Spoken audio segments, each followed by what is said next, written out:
नमस्कार, मैं आपके साथ विभा उपाध्याय और आप देख रहे हैं न्यूज़ 18 बिहार झारखंड का डिजिटल प्लेटफॉर्म।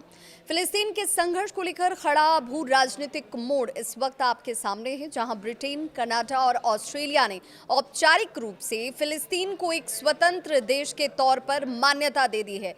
ये फैसला ऐसे वक्त में आया जब इजराइल और अमेरिका इसका पुरजोर विरोध कर रहे हैं। रविवार को ब्रिटेन, कनाडा और ऑस्ट्रेलिया ने संयुक्त रूप से इस बात की घोषणा की। ब्रिटेन के प्रधानमंत्री कीर स्टारमर ने कहा कि हमास का फिलिस्तीन के भविष्य में कोई स्थान ही नहीं होगा। कनाडा के पीएम मार्क कार्नी ने इसे फिलिस्तीनी अथॉरिटी और लोकतांत्रिक सुधारों को मजबूत करने वाला कदम बताया। ऑस्ट्रेलिया की ओर से भी यही संदेश दिया गया।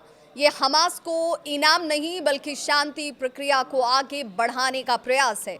लेकिन इजराइल इस फैसले से भड़क उठा है। प्रधानमंत्री बेंजामिन नेतन्याहू ने कहा कि जॉर्डन नदी के पश्चिम में फिलिस्तीनी राष्ट्र की स्थापना कभी नहीं होगी। ये आतंकवाद को इनाम देने के जैसा है। इजराइल के विदेश मंत्रालय ने भी कहा है कि मान्यता देना हमास को प्रोत्साहित करने के जैसा है और इसे 7 अक्टूबर के हमले से जोड़कर देखा जा रहा है। दूसरी तरफ फिलिस्तीन ने इसे ऐतिहासिक और अपरिवर्तनीय फैसला बताया।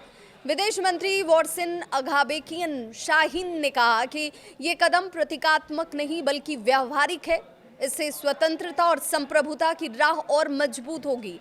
भले ही युद्ध तुरंत खत्म ना हो, लेकिन भविष्य की दिशा तो कम से कम जरूर तय हो जाएगी।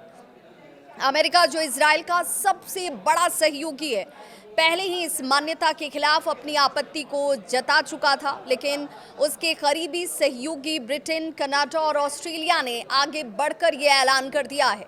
इसे अमेरिका और इजराइल के लिए कूटनीतिक झटका माना जा रहा है। इस कदम से दुनिया की राजनीति में एक बड़ा बदलाव देखने को मिल सकता है। अब सवाल ये है कि क्या अन्य पश्चिमी देश भी फिलिस्तीन को मान्यता देने की कतार में शामिल होंगे? अगर ऐसा हुआ तो इजराइल पर दबाव और बढ़ जाएगा। वहीं फिलिस्तीन की अंतर्राष्ट्रीय स्थिति और मजबूत होगी। फिलिस्तीन को मान्यता देने का ये कदम शांति का रास्ता खोलेगा या नए तनावों को वो जन्म देगा, ये आने वाले वक्त में पता चलेगा। लेकिन इतना तो तय जरूर है कि ब्रिटेन, कनाडा और ऑस्ट्रेलिया के इस फैसले ने इजराइल फिलिस्तीन विवाद की दिशा को बदल कर रख दिया है। दोस्तों, आप क्या सोचते हैं? फिलिस्तीन को मान्यता देना सही कदम है या इससे हालात और बिगड़ेंगे? हमें कमेंट बॉक्स में अपनी राय जरूर साझा करें।